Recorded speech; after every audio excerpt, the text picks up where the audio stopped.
The best marketing ideas in financial services almost never come from within our industry. In today's Playbook episode, I want to talk about what we can learn from some of the billion-dollar consumer brands about what they understand when it comes to customer loyalty that advisors can copy and implement immediately. Stay with us. This is the Financial Advisor Marketing Playbook, a show for financial advisors who want to explore the topic of client acquisition and business growth. Your host is Mark Mersman, Chief Marketing Officer at USA Financial. He is an investment advisor representative of securities offered through USA Financial Securities, member FINRA SIPC, a registered investment advisor. Welcome back to another episode of the Playbook. Today I want to talk about what billion-dollar consumer brands understand about loyalty that advisors can really look at and learn from and essentially look to implement inside of their practice. Here's the reality. We've talked about this on this podcast in episodes past, but advisors aren't competing on returns. And what they're really competing on, or at least what we want to impress upon you to think about in terms of changing your value proposition, is about the experience, right? And here's the deal. Loyalty from a client perspective is emotional. Loyalty is not transactional.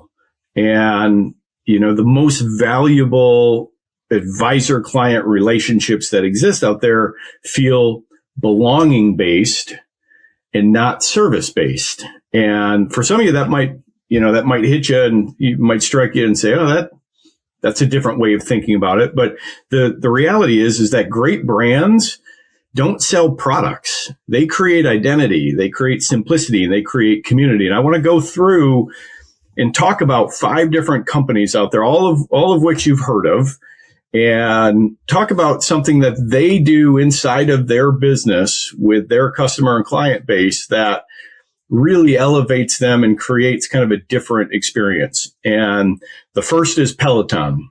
And I'm sure that you've heard of the Peloton bike. Obviously, it rose to a ton of fame during the COVID lockdowns.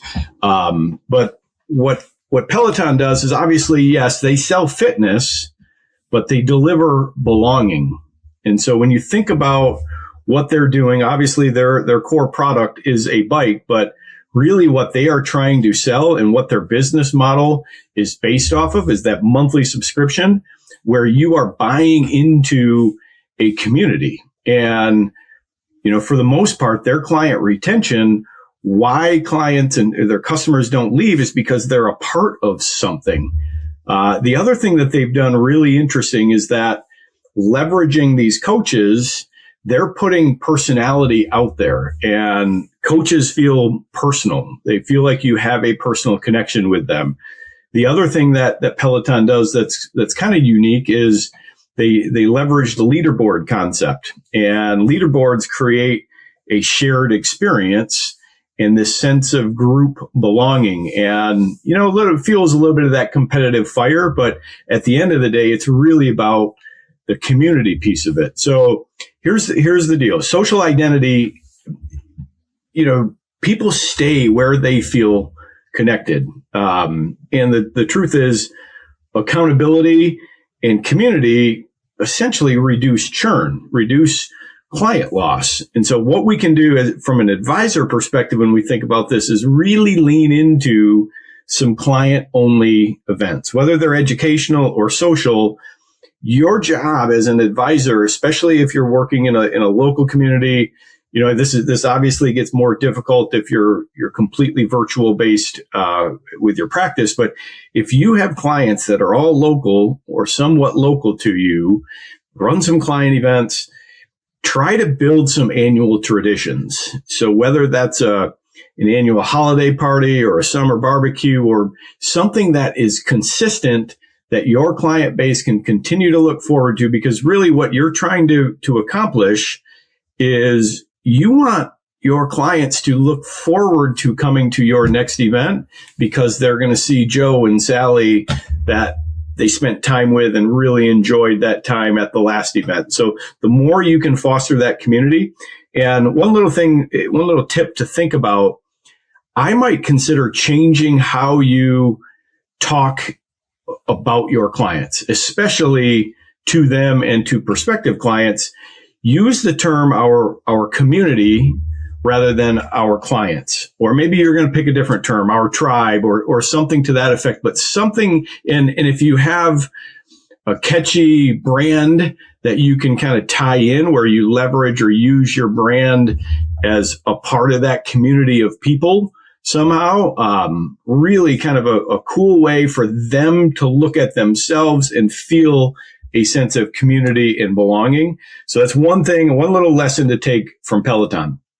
The next one is Apple. Obviously, everybody is very familiar with Apple. What's amazing about Apple is they are probably one of the best at, once they've got you in their world, very rarely are people leaving Apple, right? They have diehard fans as it relates to the Apple brand.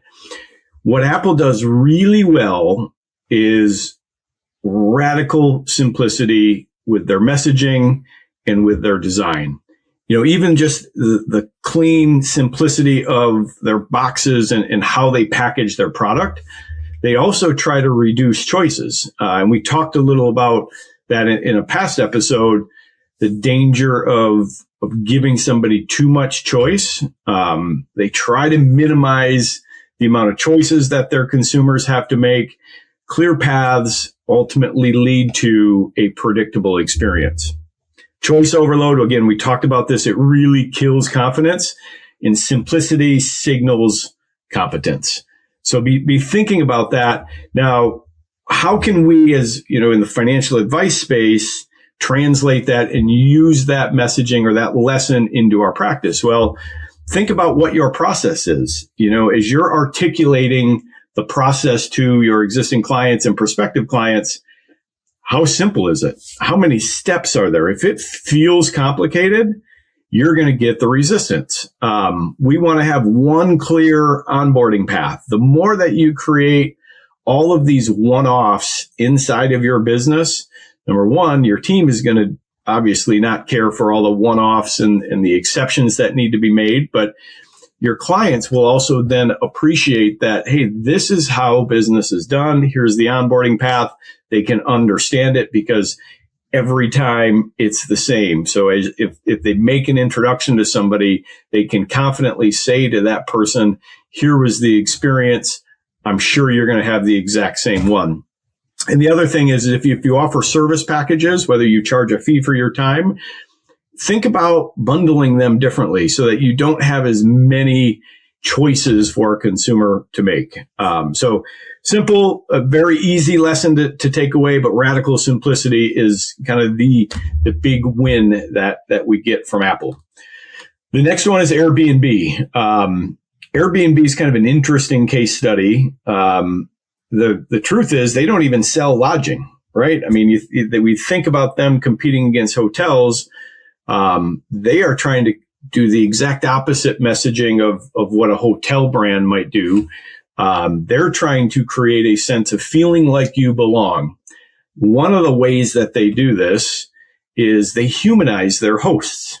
So their hosts that own these homes or that are managing the home that you would rent from Airbnb are humanized. And so they're trying to bring them into the equation. And this has been something that has evolved for them over the years. But part of what that does is it's much easier to do business with people rather than companies. And also people enjoy doing business and they trust them more if they feel like them, if they can relate to them, if they understand them. So the kind of the takeaway here is identity-based marketing outperforms feature-based marketing. And so I would encourage you, as the takeaway from an advisor perspective, speak to who you serve, not what you do. And I think that's a really important lesson because now it's starting to give the sense of putting it out there. Do you belong with me or not? And so whether that's on your website, whether that's in language that you use during conversations, think through, use language like people like you are who we work with, or rather than, well, we do this for such and such people, we help people that are in this position. The other thing that I would really encourage you to think about is if you have a team, whether they're additional advisors or their administrative staff or marketing staff, whatever it might be, showcase your team's personality.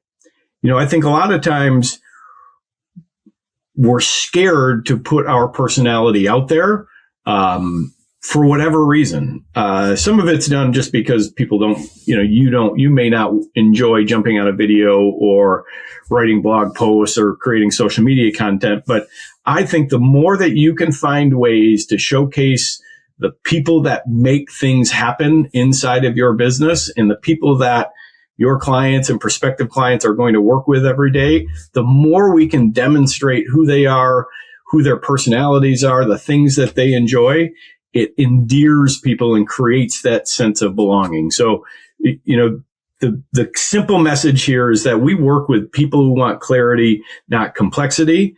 And the more that we can help those people understand who it is that you are, who your team is, and we can display that and create a sense of feeling like these clients belong here and that we want them here, is a big win.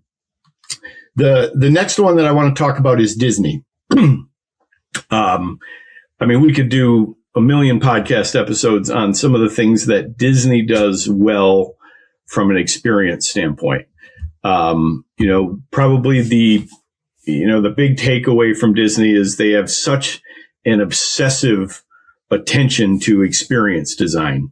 And this continues to evolve. They are constantly looking at ways to improve the experience. Every touch point at Disney is intentional. If you've ever taken your family to Disney, we did that a couple of years ago, and it's like, it has always blown my mind at how well they are at extracting money from your pockets. Or you put a magic band on and you can wave it around and you can pay for just about everything under the sun. But, people remember that emotions shape our memories. And so the more that we can be thinking about what that experience is like that we're creating, the advisor application for this is very easy. The easiest one is in the early stages of this relationship with a prospective client, existing client. What is the onboarding experience going to look like? And if the takeaway from the onboarding experience just feels like paperwork and not a celebration and excitement, something that the client should be really looking forward to and is emotional about it, if it's all about paperwork, if the thing that sticks out in your client's mind about their experience coming on board as a new client of your firm is, well, there was a lot of paperwork, or we had to do a lot of this digital stuff here, then you've missed the boat. And so I want you to really think about some of the things that you can do that will help design a better onboarding experience. The other thing that I would stress to you is, find a way within your CRM to figure out how to celebrate milestones. Whether it's, length of time that they've been a client of the firm and you celebrate an annual anniversary or a 5-year anniversary somehow, whether it's a small gift, whether there's a meal, whether there's some sort of acknowledgement publicly about it, but celebrate some of those milestones and, think through what ways can we elevate the experience. The other thing that I will tell you is, as you know, in this industry, especially as you bring a new client on, you're moving money around, things will get goofed up. A transfer gets delayed, you missed a box on a piece of paper, whatever it might be, that is going to happen. What is it that we can do to make that feel like such an insignificant inconvenience that it really becomes a non-factor? You think about this with Disney. Disney, over the years had issues with long lines, and boy, it's brutal to wait in the hot Florida sun or California sun. And so they found ways to, number one, shorten the line through these fast passes, It's also a way for them to make more money, but through some of the fast pass ideas. But they also staged other things that I guess make the inconvenience of waiting in a line a little bit more enjoyable. Many of the lines for a Disney ride have movies, or they shuffle you through the line into different staged experiences along the way. Really, all they're doing is trying to make the fact that you've got to wait 45 minutes or an hour and a half a little bit more tolerable. And actually, they're trying to put a little bit of an enjoyable spin on what would normally be a pretty uncomfortable and miserable experience, just sitting, especially if you've got little kids, pretty miserable experience. You can think about doing some of the same things within your practice so that, as that process of a transfer or the onboarding might get delayed or have a hiccup, maybe you introduce, somewhere halfway in between, hey, we're going to go out to eat, or I'm going to take you to lunch, or we're going to have a check-in call, and it's going to be something about not financial related, whatever it might be. Think through some ways to better that experience during the onboarding side of things. The last company I want to talk about today is Starbucks. Starbucks has had obviously a lot of attention given to it. It's still remarkable to me, the fact that they sell coffee, which is this commodity that is so cheap in the grand scheme of things, yet they manage to get people to cough up $5, $6, $7 every single time for their coffee. Little things that they do. I mean, they do personalization, right? So they write your name on the drink.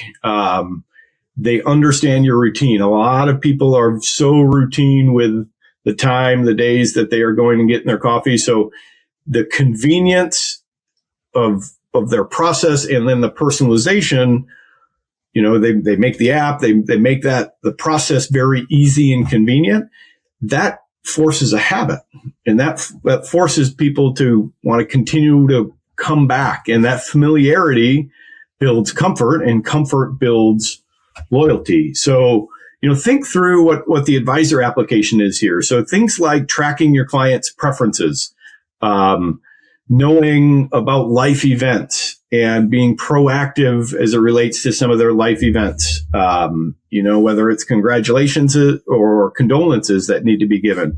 Knowing family names. I mean, this is such a small thing, but if you're proactive during those meetings and you're asking about their grandkids' baseball game that they had, things like that, I think that's a big part of really peeling back that next layer of how do I create this welcome, personalized, comfortable experience, and remember the small things. Advisors, at the end of the day, we don't need to reinvent marketing.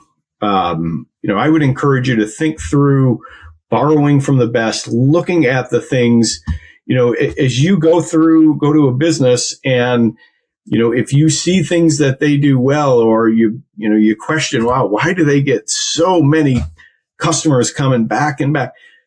Take note of what it is that they're doing well, and look through, hey, is there something that we can do inside of our practice to essentially mimic what XYZ company is doing?